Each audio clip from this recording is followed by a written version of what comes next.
ओम मुनित्रयं नमस्कृत्य उक्तिः परिभाव्य च वैयाकरणसिद्धान्तकौमुदीयं विरच्यते। सर्वेभ्यः श्रोतृभ्यः नमः। अस्माभिः गतपाठे यद्यत् पठितं तद् एकवारं स्मरामः। वयं वैयाकरणसिद्धान्तकौमुदी इत्याख्यस्य ग्रन्थस्य तत्र अजन्तपुल्लिङ्गप्रकरणे भवामः। प्रकरणस्यास्य अस्माकं क्रमे तत्र 31 पाठः गतपाठः प्रवृत्तः। तस्मिन् 31 पाठे वयं सर्वादिगणे पठितस्य उभ इति शब्दस्य विमर्शं कृतवन्तः। उभ इति शब्दः सर्वादिगणे किमर्थः पठनीयः? यतः सर्वादिगणे पठितस्य प्रत्येकं शब्दस्य प्रयोजनं सर्वनामसंज्ञायाः तत्र वर्तते एव। यतः सर्वादिगणे पठितं सर्वम् अपि शब्दम् आदाय तत्र सर्वनामकार्यं किमपि भवत्येव। तदर्थं तस्य सर्वनामसंज्ञा अपेक्षिता भवति। अतः एव गणे पाठः खलु। तर्हि उभशब्दे तत्र द्विवचने साक्षात् सर्वनामकार्यं किमपि न दृश्यते। उभौ उभौ उभाभ्याम् उभाभ्याम् उभाभ्याम् उभयोः उभयोः इत्यत्र। तर्हि तत्र उच्यते भोः प्रकृते अकच् प्रत्ययार्थम् उभशब्दस्य सर्वनामसंज्ञा अपेक्षिता।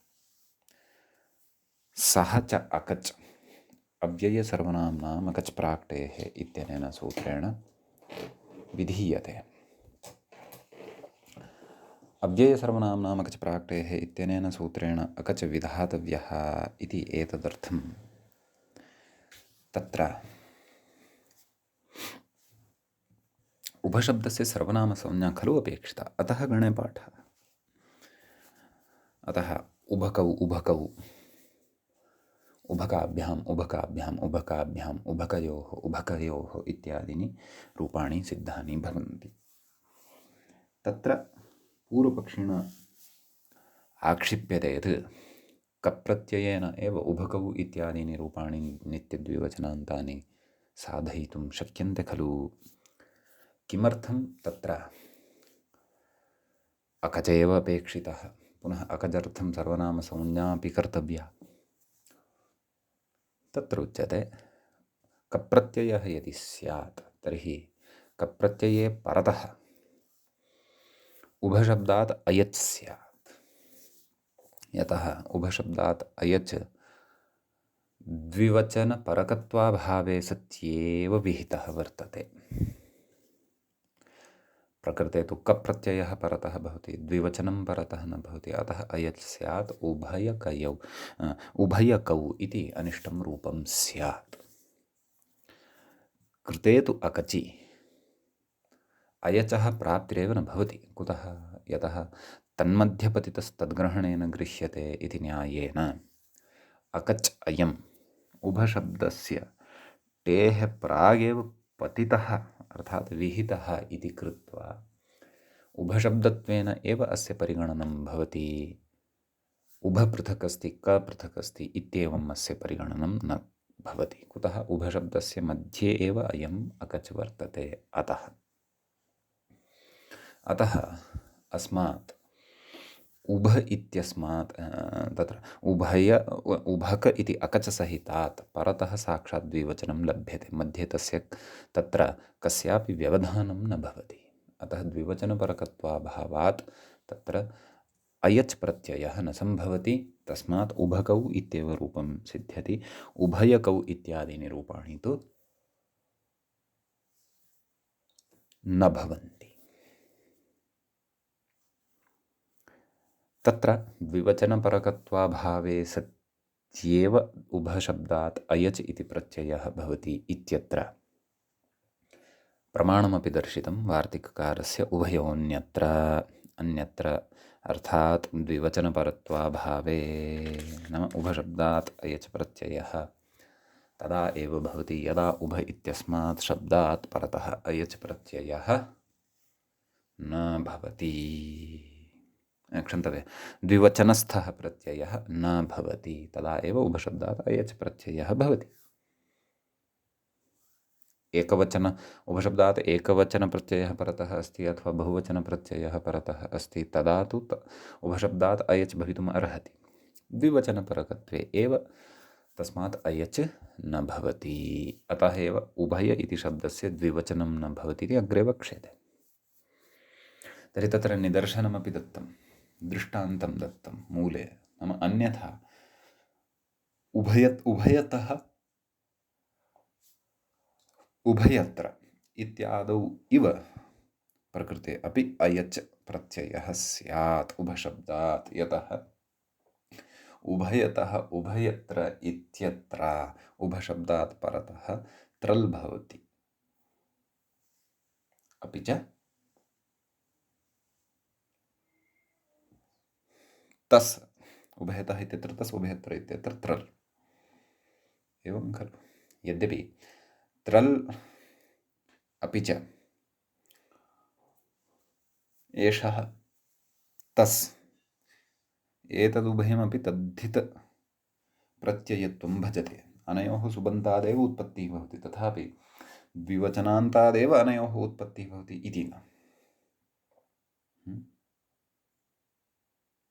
अतः प्रकृते तत्र उभय नाम उभशब्दात् त्रलि परतः यथा अयच् भवति तसि परतः च यथा अयच् भवति द्विवचनपरकत्वाभावात् तद्वत् प्रकृते अपि अयच् स्यात् इति तत्र उच्यते, नाम निदर्शनत्वेन उच्यते। तथा अत्रापि स्यात्, सः अयच् तु नेष्टः। अतः प्रकृते अगजेव भवतु एतदर्थं सर्वादिगणे उभशब्दस्य पाठः कर्तव्यः। सति तु अकचि अयच् न प्राप्नोति। तत् कथं न प्राप्नोति तत्सर्वमपि अस्माभिः गते पाठे विस्तरेण चर्चितम्, अत्र चापि स्मृतम् एव। ततः व्याख्यायां पाठस्य अन्तिमा पङ्क्तिः आसीत्। का? गतपाठस्य अन्तिमा पङ्क्तिः। तस्मात्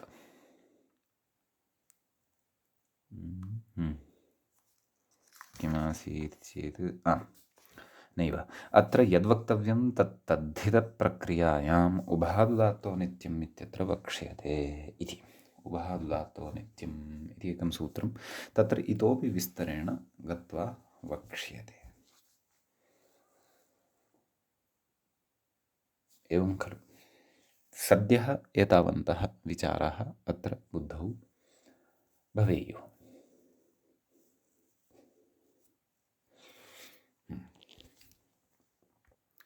इदानीं तावत् अजन्तपुल्लिङ्गप्रकरणस्यास्य 32 पाठः आरब्धः भवति। तत्र व्याख्याता किमस्ति कथयन् तद् एकवारं पश्यामः। कथयति अथ उभयशब्दे विशेषमाः सर्वविश्व उभय एवं खलु 35 अपि शब्दाः सर्वे अस्माभिः तत्र बुद्धौ स्थापनीयाः। क्रमशः तेषां परिचयः प्राप्यमाणः वर्तते। इदानीम् उभयशब्दविषये कथयति। किं कथयति? उभयशब्दविषये अथ उभयशब्दे विशेषमाः। उभयशब्दस्य विषये तत्र विशेषं कथयति इति। उभयशब्दस्येति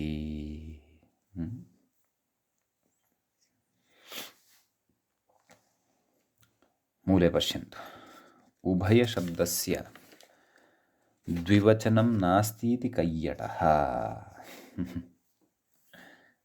उभयशब्दविषये किञ्चित् वदिष्यति, तदनन्तरं कैयटाभिमतमपि प्रतिपादयिष्यति। अत्र केचन विषयाः उच्यमानाः वर्तन्ते, अतिरिक्ताः अपि मूले येन उक्ताः, परन्तु मूलसम्बद्धाः एव उच्यमानाः वर्तन्ते। आदौ मूले या पङ्क्तिः उक्ता किल, का उभयशब्दस्य द्विवचनं नास्ति इति कैयटः, अस्ति इति हरदत्तः इति, तद्विषये विस्तरेण व्याख्यातरा करिष्यते। सामान्येन अर्थः उच्यते, नाम उभयशब्दः यः वर्तते तस्य द्विवचनं न भवत्येव इति महाभाष्यस्य व्याख्याता कैयटः प्रदीप इति व्याख्यायाः यः रचयिता भवति, महान् पण्डितः वैयाकरणः, सः उभशब्दस्य द्विवचनं न भवति इति कथयति। अस्ति इति हरदत्तः, नाम उभयशब्दस्य द्विवचनं भवति इति हरदत्तः। हरदत्तः कः? हरदत्तः अपि प्रसिद्धः कश्चन वैयाकरणः। व्याकरणे तत्र काशिका इति प्रसिद्धः ग्रन्थः। तस्य ग्रन्थस्य तत्र पदमञ्जरी इत्याख्यायाः व्याख्यायाः अथवा टीकायाः अयं रचयिता भवति हरदत्तः, प्रसिद्धः विद्वान्। तर्हि उभयशब्दस्य द्विवचनं नास्ति इति वदति कैयटः, अस्ति इति तु वदति हरदत्तः। समीचीनम्। अस्तु, अत्रैव विमर्शः करिष्यते अग्रे, परन्तु ततः पूर्वं व्याख्याता अस्माकं कृते उभयशब्दस्य इतोपि प्रयोगं तत्र कृत्वा दर्शयिष्यति। उभयशब्दविषये च तत्र नाम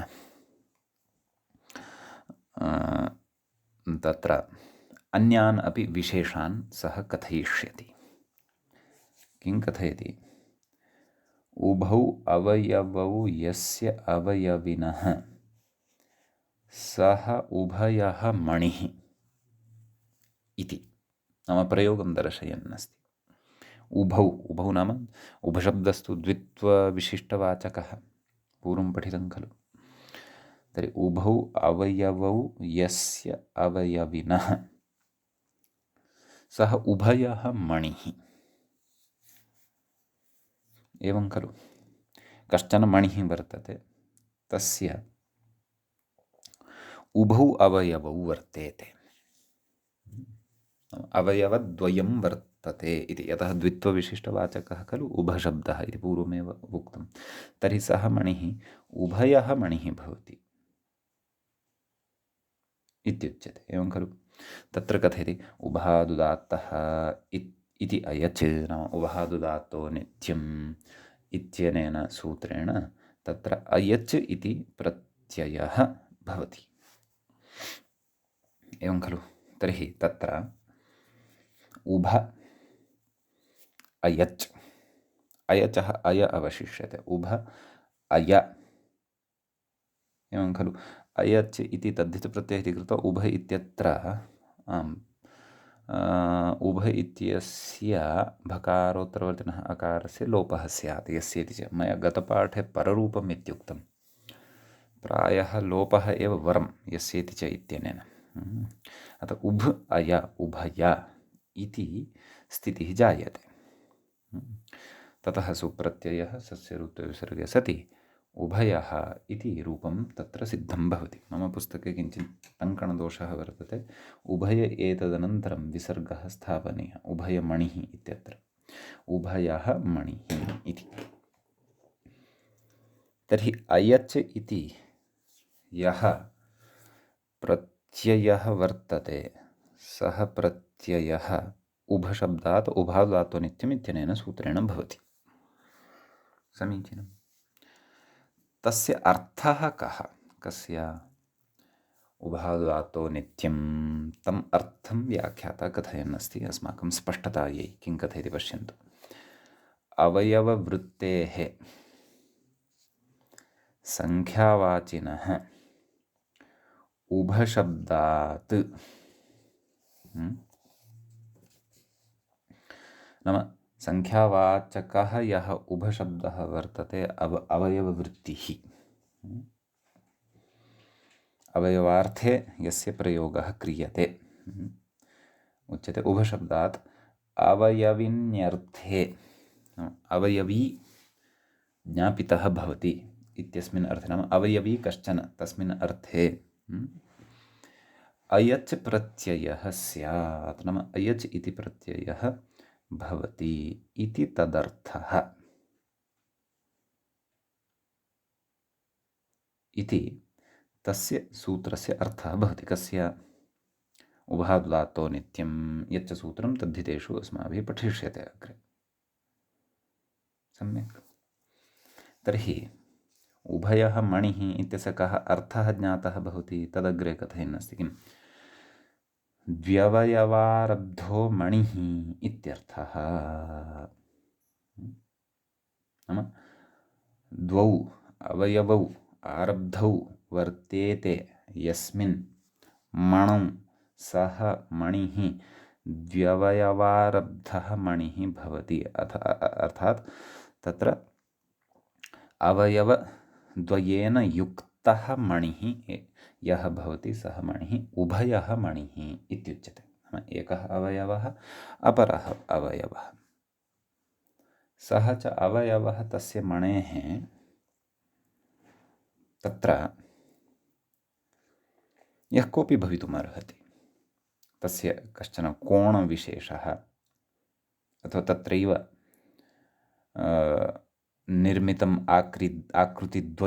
आकृतिद्वयविशेषः पृथक् पृथक् तस्य परिगणनम् अवयवत्वेन भवितुम् अर्हति। सम्यक्। द्व्यवयवारब्धः मणिः, आरब्धशब्देन अत्र नाम तस्य तत्र आरम्भः कृतः इति न, परन्तु तस्य आरम्भे द्वौ अवयवौ स्तः इति एतादृशः मणिः, नाम तस्य अवयवद्वयम् अस्ति इति आहत्य सः एव अर्थः अत्र ग्राह्यः।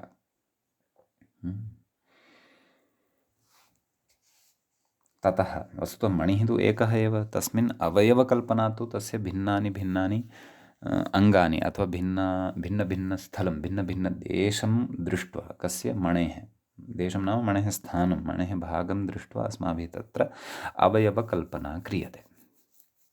एवं खलु? अग्रे कथयति मणेः अवयविनः एकत्वात्, अवयवौ द्वौ कस्मिन्? तस्मिन् मणौ। अवयवी तु एकः, अवयवी कः? अवयवी मणिः एव, सः तु एकः। अतः कथयति मणेः अवयविनः एकत्वात् उभय इति एकवचनम् इत्युच्यते। नाम प्रकृते मणिः तु एकः एव वर्तते, एकः एव वर्तते इति कृत्वा उभयः मणिः इति एकत्वं तत्र प्रयुज्यमानं वर्तते इति। अतः नाम युक्त्या तत्र एकवचनं साध्यते, यतः प्रकृते तत्र अवयविन्यर्थे अयच् प्रत्ययः भवति। यदि भवन्तः उभावदात्तो नित्यम् इति सूत्रस्य नाम अर्थे अवधानं कुर्वन्ति तदा ज्ञायते। तत्र उच्यते मणेः अवयविनः तत्र उभशब्दात् अवयविनि अर्थे अयच् प्रत्ययः स्यात् इत्येवं रीत्या तत्र अस्माभिः विग्रहः क्रियते। तर्हि अवयवी बोध्यते, तर्हि यस्य अवयवाः भवन्ति सः अवयवी खलु अत्र ज्ञाप्यते अथवा ज्ञायते, स च अवयवी प्रकृते मणिः एकः एव। अतः तस्यैव विशेषणभूतः एषः उभयशब्दः सम्पद्यते। अतः एकवचनम् उच्यते किम्? उभयः मणिः इति। अग्रे कथयति उभयश्च उभयश्च उभयश्च इत्येवं द्वि अवयवारब्धत्र्यादिमणिविवक्षायां तु बहुवचनम्। इदं चिन्तयन्तु, त्रयः मणयः वर्तन्ते, एकः उभयः मणिः, अपरः उभयः मणिः, तृतीयश्च उभयः मणिः। तत्र सर्वत्रापि अवयवद्वयं वर्तते। अतः त्रयः मणयः यदि वर्तन्ते तर्हि तु तत्र त्रयाणां मणीनां विवक्षायां तु बहुवचनमपि प्रयोक्तुं शक्यते। उभये मणयः इति अग्रे कथयन्नस्ति व्याख्याता। सम्यक्। तर्हि एकवचनम् अपि भवति, बहुवचनम् अपि भवति। द्विवचनविषये विचारयति। किं कथयति पश्यन्तु। उभयश्च उभयश्च इति द्वि अवयवारब्धमणिविवक्षायां नाम द्वौ मणी वर्तेते। एकः उभयः मणिः, अपरः उभयः मणिः। एतादृशविवक्षायाम् उभयौ मणी इति द्विवचनं तु न भवति। नाम उभयौ मणी इति यदुच्यते तादृशं द्विवचनं तत्र न भवति। कुतः तत्र उच्यते उभयोऽन्यत्र इति उदाहृतवार्तिके। अस्माभिः तत्र गतपाठे उभयोऽन्यत्र इति वार्तिकं खलु पठितं। तत्र इति उदाहृतवार्तिके नाम इति यद् वार्तिकम् उदाहृतम् अस्माभिः अत्रैव, नाम उभशब्दात् अयच् द्विवचनपरत्वाभावे एव सम्भवति इत्येतद्विषयकं यद् वार्तिकं कथयति इति वार्तिके उभयशब्दस्य द्विवचनान्ताद् अन्यत्र एव प्रयोगविध्यवगमात्। उभयशब्दः यः वर्तते तस्य द्विवचने प्रयोगः न भवति, ततः अन्यस्मिन् ततः भिन्ने स्थले तु तत्र अस्य प्रयोगः भवितुम् अर्हति। यतः द्विवचनप्रत्यये परतः उभशब्दात् अयजेव न सम्भवति, अयच् यदि न सम्भवति तर्हि उभयशब्दस्य सिद्धिरपि तत्र भवितुं नार्हति इति उच्यते। एवं खलु। अतः वार्तिकनिषेधबलात्, वार्तिकं किम् उभयोऽन्यत्र इति निषेधबलात् तत्र अस्माभिः एकवचनं बहुवचनम् एव च प्रयोक्तव्यं, द्विवचनस्य तु अत्र प्रयोगः न कर्तव्यः। उभशब्दे अस्य वैपरीत्यम् अस्ति। एवं खलु। उभशब्दस्य तु केवलं द्विवचनमेव भवति, एकवचनं न भवति, बहुवचनमपि न भवति, केवलं द्विवचनम् एव भवति। प्रकृते तु केवलं द्विवचनं न भवति, परन्तु एकवचनमपि भवति, अपि च बहुवचनम् अपि भवति। समीचीनम्। अग्रे उच्यते न च तत्र वार्तिके। इदानीं केचन विचाराः अत्र अन्येपि अतिरिक्ताः अपि वर्तन्ते, उच्यमानाः। कथयति न च तत्र वार्तिके, नाम कस्मिन् वार्तिके? उभयोऽन्यत्र इत्यत्र वार्तिके स्वार्थिक अयजन्तस्य एव उभयशब्दस्य ग्रहणम्। एवं खलु। स्वार्थिक अयजन्तः यः प्रत्ययः भवति, स्वार्थिक अयजन्तः नाम स्वार्थे अपि अयच् प्रत्ययः विधीयते, तत्सर्वं तद्धितेषु पठिष्यते। स्वार्थिक अयजन्तस्य एव उभयशब्दस्य ग्रहणं। नाम अत्र वार्तिके उभशब्दात् अयच् इति न, उभशब्दात् उभाधातु नित्यमित्यनेन यः अयच् विधीयते सः न, प्रकृते तु स्वार्थिकः अयच् प्रत्ययः वर्तते इति कथयति। स्वार्थिक अयजन्तोभयशब्दोपक्रमेण एव, नाम स्वार्थिक अयजन्त उभयशब्दः यः वर्तते तस्य उपक्रमेण एव, नाम तस्य आरम्भेन एव तदवार्तिकप्रवृत्तेरिति वाच्यम्। नाम प्रकृते स्वार्थिक अयजन्तम् अयच् प्रत्ययान्तः यः उभयशब्दः वर्तते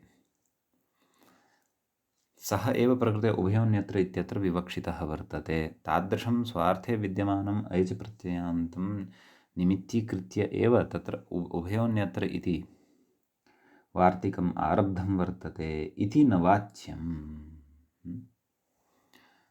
कथयति कुतः इति चेत् एतद् वार्तिकव्याख्यावसरे, नाम अस्य वार्तिकस्य यदा व्याख्या क्रियते तत्र भाष्यादिषु कथयति व्याख्यावसरे उभयो मणिः उभये देवमनुष्याः इति भाष्ये उदाहृतत्वेन, नाम भाष्ये एतादृशमेव उदाहरणं प्रदत्तं वर्तते। उभयः मणिः इति एकवचनं वा, उभये देवमनुष्याः इति तत्र बहुवचनं वा, कथयति इति भाष्ये उदाहृतत्वेन तयप् समानार्थक अयजन्तस्यापि तत्र ग्रहणावगमात् इति। नाम तयप् समानार्थकः यः अयच् प्रत्ययः वर्तते तस्य अयजन्तस्यापि तत्र ग्रहणं क्रियते। क्व उभय इति शब्दे, नाम केवल अत्र अयच् प्रत्ययः स्वार्थे विहितः वर्तते। उभशब्दस्य यः अर्थः भवति तस्मिन्नेव अर्थे तत्र अयच् प्रत्ययः विहितः इति नास्ति। तयप् प्रत्ययः अत्र आदौ विधीयते, तस्य स्थाने अयजादेशः भवति। तच्च सर्वम् अस्माभिः अग्रे स्पष्टीकरिष्यते। विषयः आरब्धः अस्ति, नाम स्वार्थिक अयजन्तस्य एव उभयशब्दस्य प्रकृतिग्रहणं कर्तव्यम् इति न वक्तव्यम् इति तस्य कृते उच्यमानं वर्तते पूर्वपक्षिणे। एवं खलु? ततः उच्यते एतदेव अभिप्रेत्य तद्धितश्चासर्वविभक्तिः इति अव्ययत्वम् उभयशब्दस्य द्विवचनपरत्वाभावेन असर्वविभक्तिकत्वेपि न भवति इति कथयति। नाम तद्धितश्च, नाम किमुक्तम्, एतदेव अभिप्रेत्य सर्वविभक्तिः इत्यत्र अव्ययम् उक्तशब्दस्य, तद्धितश्च सर्वविभक्तिः इति अव्ययत्वम् उभयशब्दस्य, उक्तशब्दस्य न उभयशब्दस्य द्विवचनाभावेन, नाम द्विवचनस्य अभावेन असर्वविभक्तिरूपेऽपि न तिष्ठति इति। एवं खलु? नाम असर्वविभक्तिरूपत्वं किं? न विद्यते सर्वाः विभक्तयः यस्य अथवा यस्मात्। तदेव उक्तम्, एतदेव विपरीत्य तद्धितश्च सर्वविभक्तिः इति अव्ययत्वम् उभयशब्दस्य द्विवचनपरत्वाभावेन असर्वविभक्तिकत्वेऽपि न भवति। नाम प्रकृते द्विवचनपरकत्वाभावे सत्येव तत्र अयच् प्रत्ययः भवति, तथापि अस्य अव्ययत्वं न भवति इत्युच्यते। कुतः कथयति, तसिलादयः प्राक्पाशपः शस्प्रभृतयः प्राक् समासान्तेभ्यः आम् कृत्वोऽर्थाः तसिवति नानान्यम् इति परिगणितत्वादिति इति कैयटेन उक्तम् इत्युच्यते। नाम प्रकृते आदौ उक्तं यद्भोः, नाम पूर्वपक्षिणा अत्र प्रथमः आक्षेपः कृतः यद्भोः अयम् अयच् प्रत्ययः यः वर्तते सः अयच् प्रत्ययः तत्र स्वार्थे विहितः अयच् प्रत्ययः वर्तते। तयपः स्थाने आगतः अयच् प्रत्ययः अयं न। क्व उभयोऽन्यत्र इत्यत्र यः विषयः उच्यते सः विषयः यत्र स्वार्थे अयच् प्रत्ययः विधीयते तत्रैव प्रवर्तते।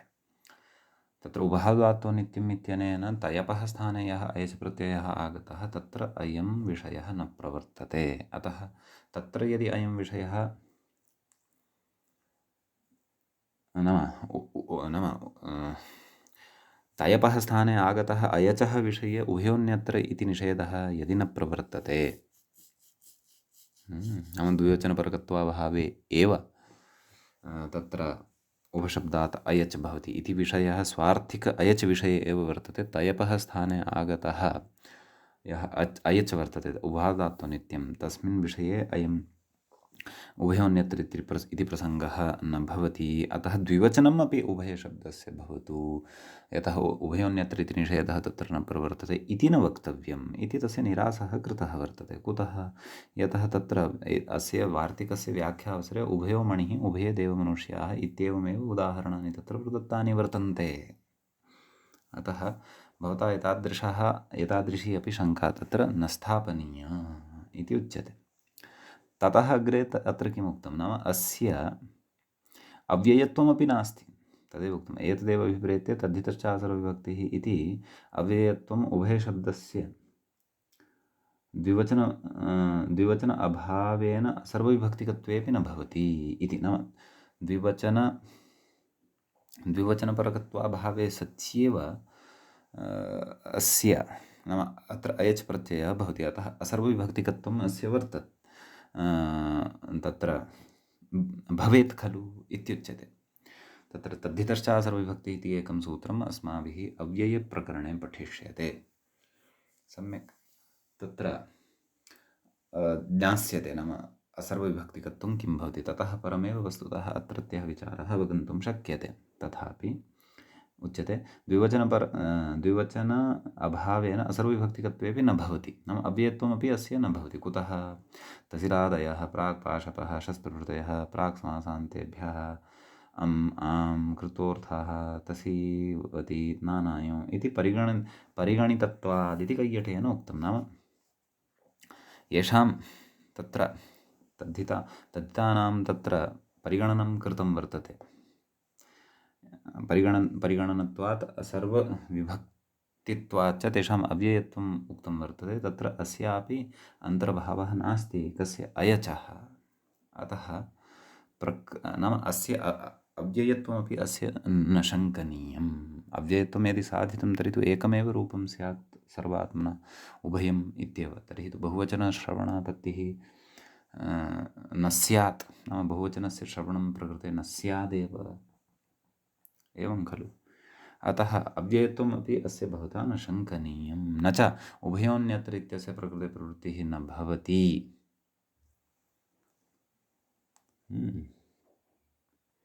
इत्यपि न चिन्तनीयं। नाम तयपः स्थाने कृतः यः अयच् वर्तते तस्मिन् पक्षे अपि तस्य सिद्धान्तस्य प्रवृत्तिः भवत्येव। तस्मात् उभय इति अकच्सहितात् द्विवचनपरकत्वे सति एवं द्विवचनपरकत्वे सति नाम अयच् इति प्रत्ययः न भवति। उभशब्दात् अकचि सति, नाम उभशब्दस्य अकचि सति द्विवचनपरकत्वे सति तत्र अयचः प्रवृत्तिः न भवति इति। एतादृशाः एते विचाराः कैयटाचार्येणापि सन्ति उक्ताः। ततः अग्रे अत्र कथयति विशेषं किं तदाह कैयट इति मूले पश्यन्तु, उभयशब्दस्य द्विवचनं नास्ति इति कैयटः। पश्यन्तु, एतावत् विवेचनं यदस्माभिः श्रुतं तत्र अग्रे आकंस्यमानाः विषयाः बहवः पठनीयाः वर्तन्ते। तत्र तद्धितानाम् अपि ज्ञानं भवेत्, तत्र उभावदात्तो नित्यम् इति सूत्रम् अस्माकं परिचये भवेत्। अपि च तत्र किमित्युच्यते, आम्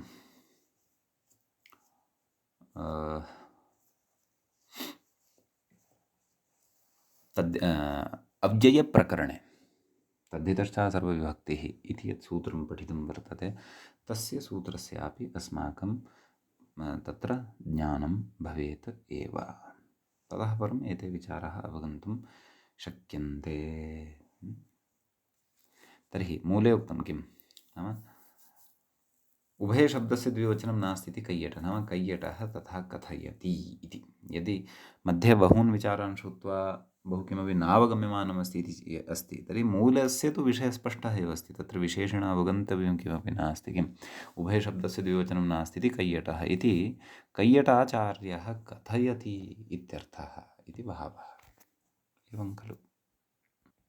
अग्रे कथयति, एवञ्च उभयः उभये उभयम् उभयान्, नाम सर्वासु विभक्तिषु यानि यानि रूपाणि भवन्ति तानेव कथयति। तत्र उभये इति उभयः इति प्रथमविभक्तेः एकवचने, उभये इति प्रथमविभक्तेः बहुवचने, एवं खलु। उभयम् उभयान्, उभयान् इति द्वितीयाविभक्तेः एकवचने उभयान् इति बहुवचने उभयेन उभयैः इति तृतीया द्विवचनं नास्ति अन्यत् सर्वम् अस्ति ततः उभयस्मै उभयेभ्यः अत्र चतुर्थी अस्ति अत्रापि द्विवचनं नास्ति एकवचनमपि अस्ति बहुवचनमपि अस्ति उभयस्मात् उभयेभ्यः अत्रापि एकवचनम् अस्ति पञ्चमी विभक्तेः बहुवचनं च वर्तते द्विवचनं तु नास्ति उभयस्य उभयेषाम् इत्यत्रापि एकवचनम् अस्ति बहुवचनं च वर्तते उभयस्मिन् उभयेषु अत्रापि सप्तमी विभक्तेः एकवचनं बहुवचनं च वर्तते इत्येव रूपाणि इति कथयति अग्रे नाम इमानि एव रूपाणि अत्र भवन्ति न तु उभयौ इत्यादि द्विवचनान्तप्रयोगः इति सिद्धं भवति इति उभयः उभयौ उभयां तत्र उभयौ उभयौ उभयाभ्याम् उभयाभ्याम् उभयाभ्याम् उभययोः उभययोः इत्यादीनि द्विवचनान्तरूपाणि अत्र न भवति इति अग्रे उच्यते हरदत्त इति अस्वरसोद्भावनम् इति हरदत्तस्य यद् मतम् उक्तं हरदत्तस्य यत् विषये नाम तस्य मतं यद् मूले उक्तं किम् अस्ति इति हरदत्तः तत्र तु स्वारस्यं नास्ति इति अस्वरसोद्भावनं नाम स्वरसस्य तत्र अस्वरसस्य तत्र उद्भावनम् इदं वर्तते तावदेव नाम प्रकृते तत्र ग्रन्थकारस्य अभिप्रायः नास्ति ग्रन्थकारः स्वपक्षात् नाम स्वयं तं सिद्धान्तं नेच्छति एवं किल सः तु द्विवचनं नास्ति इत्येव अङ्गीकरोति हरदत्तमते स्वारस्यम् अस्ति किमपि इति नास्ति तस्य अत्र आदौ कैयटेन उक्तस्य द्विवचनं नास्ति इति कैयटेन यद्वचनमुक्तं तद् आदौ उक्त्वा तदनन्तरं हरदत्तस्य मतमपि उक्तवान् अनन्तरं तस्य मतम् उक्तवान् इत्यत्र हरदत्तस्य मते अस्वारस्यं वर्तते नाम तत्र स्वारस्यं नास्ति नाम शास्त्रविरुद्धं तद् इति तत्प्रकटनाय एव तस्य कथनं मूले कृतं वर्तते इति तत्र कथयति तद्बीजं तु उभयोन्यत्र इति न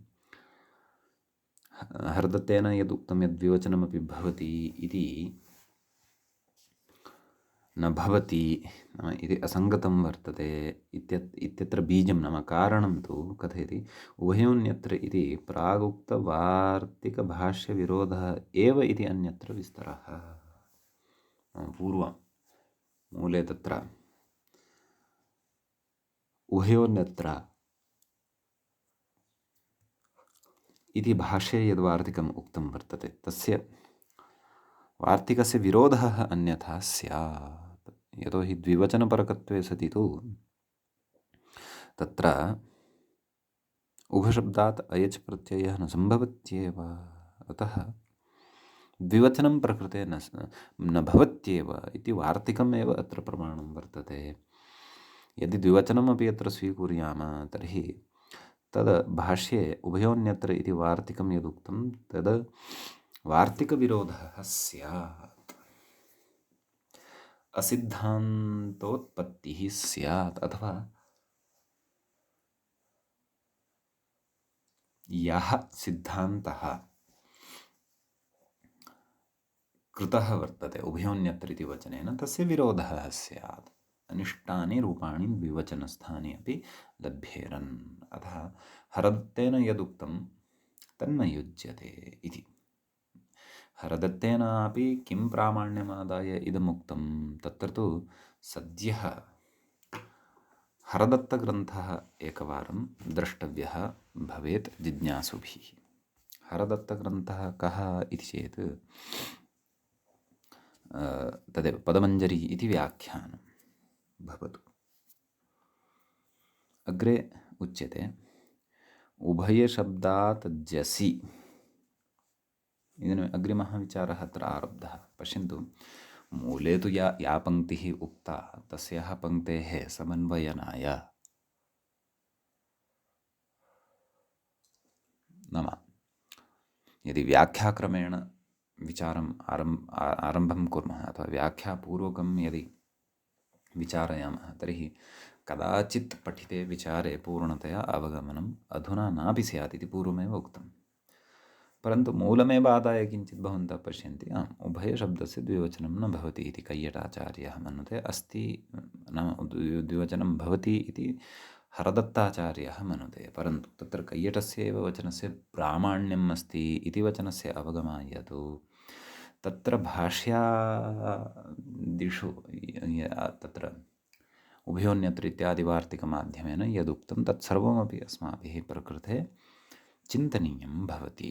तदर्थञ्च व्याख्याक्रमः आश्रयणीयः भवति। अन्यथा कैयटमते द्विवचनं न भवति इति हरदत्तः कथयति इति एतावतः वचनस्य सामान्यतया अवगमने तु क्लेशः एव न स्यात्। सम्यक् भवतु। इदानीं प्रकृते मूले या अग्रिमा पङ्क्तिः अस्ति का, तस्माज्जसि अयजादेशस्य इत्यादिः या पङ्क्तिः वर्तते, तस्याः पङ्क्तेः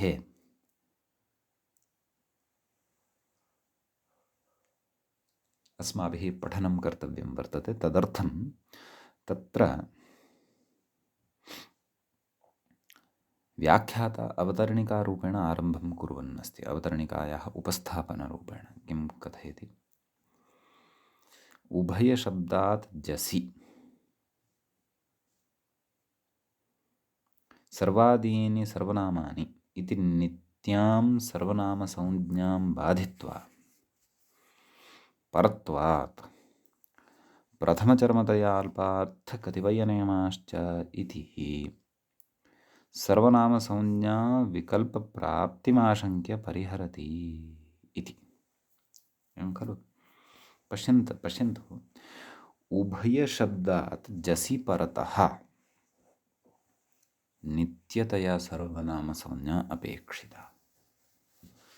नित्यतया सर्वनामसंज्ञा केन विधीयते? सर्वादीनि सर्वनामानि इत्यनेन सूत्रेण विधीयते। एवं खलु? विकल्पेन जसि परतः विकल्पेन सर्वनामसंज्ञा विधायकञ्च सूत्रं किम् इति चेत् प्रथमचर्मतया अल्पार्थकतिपयनियमाश्च इति सूत्रम्। तेन विकल्पेन क्रियते। एवञ्च उभयशब्दात् जस् प्रत्ययः यदा परतः भवति तदा तत्र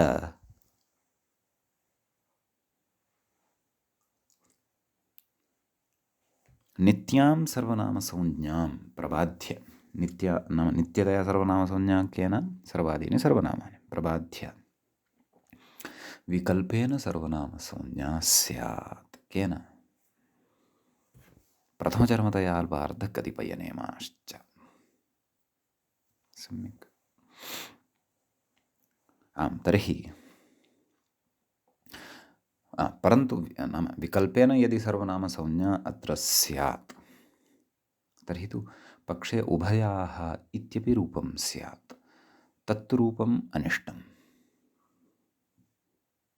तद्रूपम् अनिष्टं, नापेक्षितं। रूपमेकमेव अपेक्षितं। किम्? उभये। तच्च रूपं कदा लभ्येत? तद्रूपं तदैव लभ्येत यदि उभयशब्दस्य नित्यतया सर्वनामसंज्ञा स्यात्। यतः तदा जसः स्थाने शी भविष्यत्येव। तत्र सर्वनामसंज्ञा अभावपक्षः अपरः न भविष्यत्येव इति कारणात् रामः इति पद उभयाः इति रूपं न भविष्यति। अयं विचारः अस्माभिः तत्र पूर्वपरनित्यान्तरङ्गावपादानाम् उत्तरोत्तरं बलीयः इत्यत्र पठितः आसीत्। तत्र उदाहृतम् आसीत् उभये देवमनुष्याः भवन्तः स्मरेयुः। तद् सूत्रक्रमानुसारं विस्तरेण च अधुना अस्माभिः पठ्यमानं वर्तते। सम्यक्। किं कथयति? तस्मादित्यादिना मूले पश्यन्तु। तस्मात् नाम उभयशब्दात् व्याख्यातारं पश्यन्तु। तस्मात् अर्थात् उभयशब्दात् मूले उक्तं जसि, तस्मात् जसि अयजादेशस्य इति तत्र विग्रहः ज्ञातव्यः। स्थानिवद्भावेन कथयति जसि सति प्रथमचरमतयाल्पार्धकतिमयनेमाश्च इति विकल्पे प्राप्ते, नाम तेन विकल्पः प्राप्तः भवति इति कृत्वा नित्या एव संज्ञा भवति इत्यर्थः। नाम नित्या एव सर्वनामसंज्ञा भवति इति मूले, नाम पङ्क्तेः मूले पश्यन्तु। इतः मूले पङ्क्तिं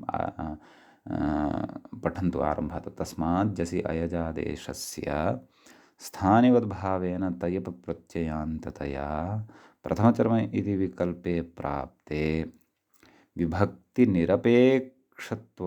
विभक्तिनिरपेक्षत्वेन अन्तरङ्गत्वान् नित्यैव संज्ञा भवति। अस्याः पङ्क्तेः समन्वयनम् अस्माभिः कर्तव्यं वर्तते। एतावता किं पठितं? व्याख्यायां पश्यन्तु। नाम जसि सति प्रथमचर्म इति विकल्पे प्राप्ते नित्या एव संज्ञा भवति इत्यर्थः। नाम नित्यतया एव सर्वनामसंज्ञा भवति इति। केन? सर्वादीनि इत्यनेन इति शेषः। नाम सर्वादीनि सर्वनामानि इत्यनेन सूत्रेण। एवं खलु? अष्टाध्याय्याः क्रमे पूर्वसूत्रं किम्? अष्टाध्याय्याः क्रमे पूर्वसूत्रं भवति सर्वादीनि सर्वनामानि। परसूत्रञ्च किं? प्रथमचर्मतयाल्पार्धकतिपयनेमाश्च। तर्हि प्रकृते परत्वात् प्रथमचर्म इति सूत्रं कुतः न प्रवर्तते? तद्विषये कथयिष्यते। मूलेव समाधानम् उक्तं वर्तते, कथयिष्यते। आदौ अत्र शङ्क्यते किं? पश्यन्तु। ननु प्रथमचरमादिषु प्रथमचरमतयाल्पार्धकतिपयनेमाः एते खलु पठ्यन्ते तस्मिन् सूत्रे एते शब्दाः। तत्र उच्यते एतेषु, नाम प्रथमचरमादिषु अनन्तर्भावात्, नाम तेषु अन्तर्भावः नास्ति। कस्य? अयचः, तदेव कथयन्नस्ति। अनन्तर्भावात् कथम् उभयशब्दस्य प्रथमचर्म इति विकल्पप्राप्तिः इत्यतः आह। अयच् प्रत्ययस्य अथवा साक्षात् उभयशब्दस्य, उभयशब्दः तत्र प्रथमचर्म इत्यादि सूत्रे न खलु पठितः वर्तते। एवं किल? तत्र तु प्रथम, चरम, तय, अल्प, अर्ध, कतिपय, नेम इत्येते शब्दाः दृश्यन्ते वा न वा? तेषु उभयशब्दः नास्ति। न श्रूयते खलु? उभयशब्दः तेषु यदि नास्ति तर्हि तत्र परत्वात् प्रथमचर्म इत्यनेन सूत्रेण कथं वा विकल्पेन सर्वनामसंज्ञा प्राप्तुं शक्नोति इति प्रश्नः, इति शङ्का क्रियते। तस्याः शङ्कायाः समाधानाय कथयति इत्यत आह। किमाह? तयपप्रत्ययान्ततया इति। मूले पश्यन्तु। तयपप्रत्ययान्ततया प्रथमचर्म इति विकल्पे प्राप्ते इति। विभक्तिनिरपेक्षत्वात् निरपेक्षत्वेन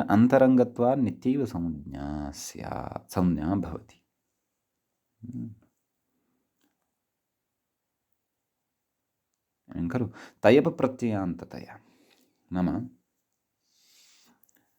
उभयशब्दस्य तयप प्रत्ययान्तता वर्तते भोः। तयप इति उभय इति शब्दस्य अन्ते अस्ति, अतः तयबन्ताः प्रथमचरम इत्यस्मिन् सूत्रे तय इति ग्रहणेन गृह्यन्ते। प्रत्ययग्रहणे तदन्ताः ग्राह्याः। प्रथमचरम तयाल्पार्ध तय अल्प तय तय इति कः वर्तते तत्र तयप् इति प्रत्ययः वर्तते। उभयशब्दोऽपि तयबन्तः एव वर्तते। तर्हि तत्र पुनः शङ्क्यते, पश्यन्तु अग्रे, ननु तयपः अश्रवणात् कथम् उभयशब्दस्य तयपप्रत्ययान्तत्वम् इत्यतः आह। अर्थात् उभयशब्दः यदि तयबन्तः नाम तयप इति प्रत्ययान्तः तर्हि तस्य उभ इति शब्दस्य अन्ते तय इति कथं न श्रूयते भोः। पञ्चतयं षट्तयं सप्ततयम् इत्यादिषु अथवा द्वितयं तृतयम् इत्यादिषु यथा तयप् प्रत्ययः साक्षात् श्रूयते, तयपः तय इति अवशिष्यते, तदवत् उभशब्दादपि तयप प्रत्ययः यदि विहितः अस्ति तर्हि तस्य श्रवणं कुतो न भवति। तर्हि तु उभतयम् इति रूपं श्रूयेत, तत्र तु तकारस्य इति संज्ञा न भवति। उभतयम् इति श्रूयेत, उभयम् इति कुतः श्रूयते इति आशङ्क्यते। तद् पुनः पङ्क्तिं पश्यन्तु, ननु तयपः अश्रवणात् कुत्र क्व उभयशब्दे उभयशब्दे तयपः अश्रवणात् उच्यते। कथम् उभयशब्दस्य तयपप्रत्ययान्तत्वं नाम तयपप्रत्ययान्तत्वं तस्य कथम् इत्यत आह। तत्र आह किम् अयजादेशस्य स्थानिवद्भावेन। मूले पश्यन्तु, मूले तयपप्रत्ययान्ततया इत्यस्य व्याख्यानं व्याख्यात्रा आदौ कृतम्, अयजादेशस्य स्थानिवद्भावेन इति अधुना व्याख्यानं क्रियमाणं वर्तते। नाम भोः उभ इत्यस्मादपि आदौ तयप एव भवति। तदेव कथयति अग्रे, उभादुदात्तो नित्यम् इति सूत्रे संख्याया अवयवे तयप् इति उभशब्दात् विहितस्य तयपः अयजादेशः। नाम उभादुदात्तो नित्यम् इति अयजादेशः यः अयच् इति यः वर्तते सः तु कश्चन आदेशः वर्तते, सः साक्षात् प्रत्ययः नास्ति। आदौ उभशब्दादपि तयप प्रत्यय एव भवति। केन सूत्रेण? संख्याया अवयवे तयपु इति।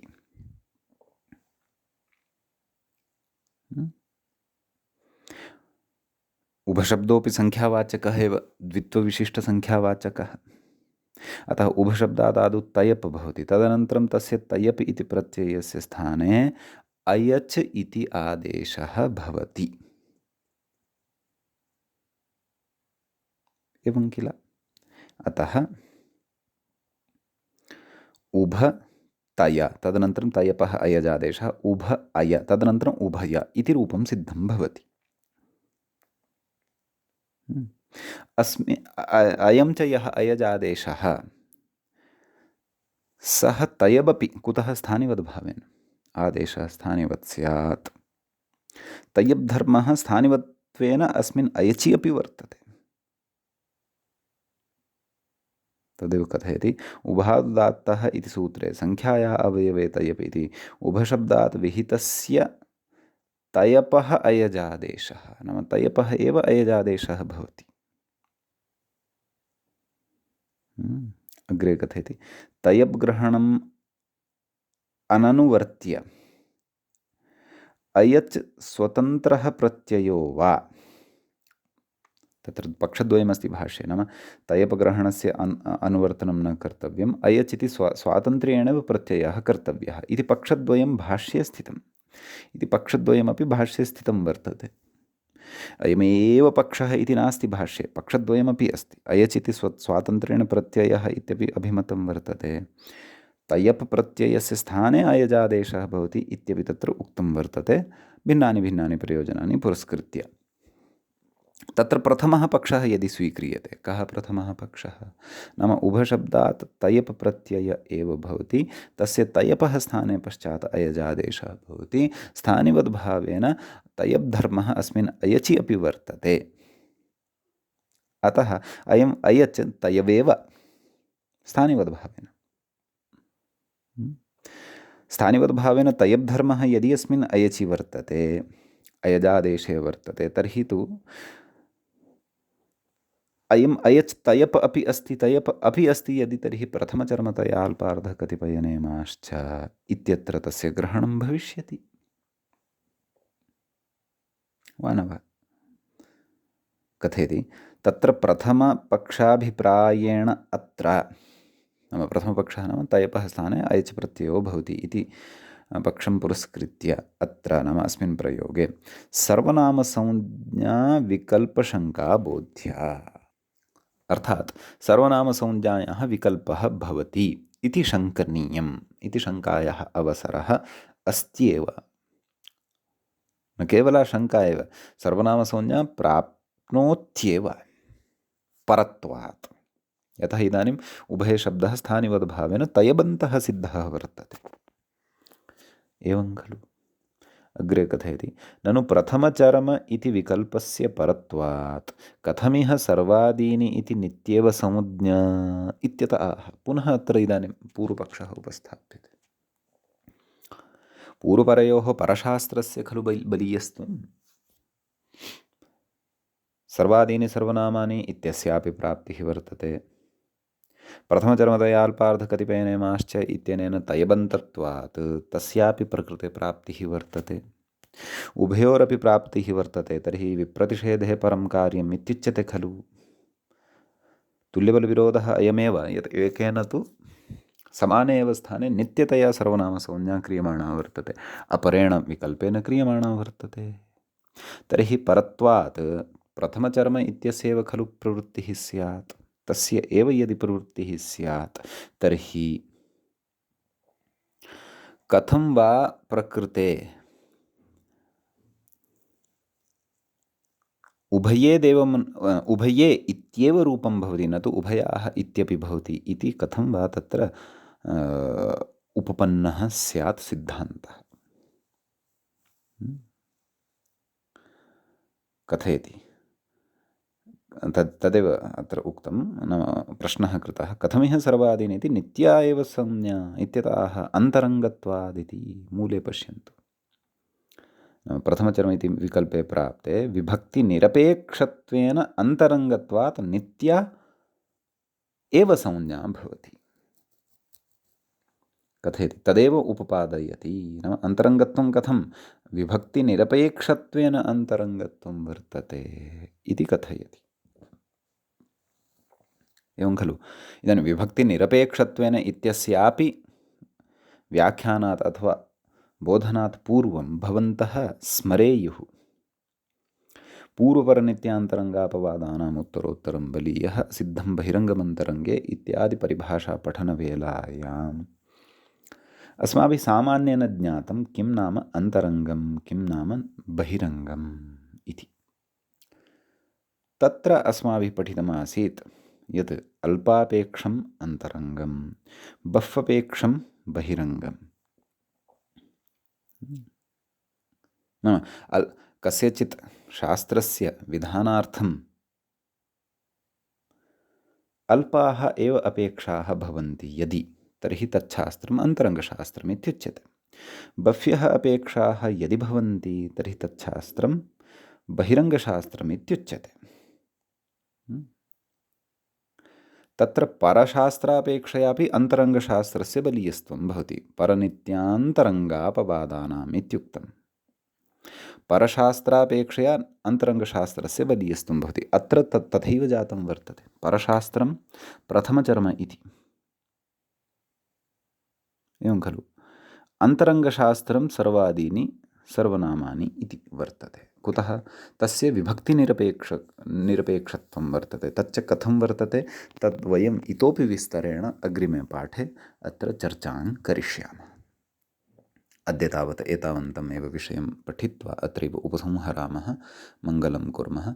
मुनित्रयं नमस्कृत्य उक्तिः परिभाव्य च वैयाकरणसिद्धान्तकौमुदीयं विरच्यते। एवञ्च अजन्तपुल्लिङ्गप्रकरणस्यास्य अस्माकं क्रमे एषः 32 पाठः सम्पन्नतां गतः। नमः सर्वेभ्यः श्रोतृभ्यः।